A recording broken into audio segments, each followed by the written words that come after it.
first met Craig in February of 2025. He had been suffering from swallowing issues for a year. He was not able to drink or eat anything. Swallowing and eating got a little harder. You couldn't chug liquid, it was more of a sip, and then I would get spasms in my throat that would kind of tighten up and then release. And then it got to the point where I couldn't physically get food down. I couldn't drink water.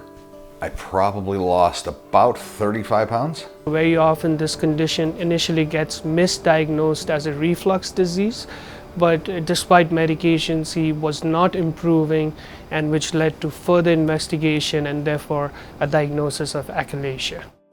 Achalasia is a condition where the nerves that supply the muscles of the esophagus, which is a tube that connects the mouth to the stomach, are damaged. The esophagus loses its function to contract. It can result in regurgitation of food, chest pain, weight loss, and it significantly affects their quality of life. What I do with all patients with achalasia, I discuss several treatment options. He's great. He listens to you like a human being and listens to what you're saying and tries to kind of figure out from what you're saying rather than just have an idea in his head. We decided that we should proceed with POEM, or per-oral endoscopic myotomy. POEM procedure is a minimally invasive endoscopic procedure.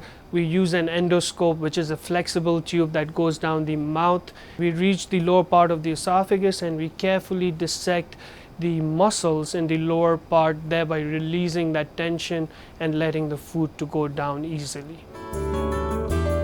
Basically, I went into the hospital, had it done, and by the next day I went home.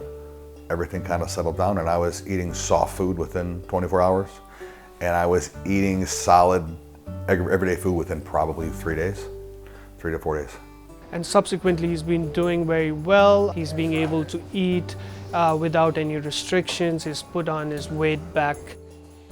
There are only few centers in Illinois that offer this kind of minimally invasive procedures, and we are lucky that Loyola is one of them. Being able to offer this minimally invasive procedure, which is so effective, is a game changer, and patients feel a dramatic improvement in their swallowing. They put on weight, and seeing them even a week after in clinic and seeing the progression from not being able to eat to tolerate everything is very satisfying.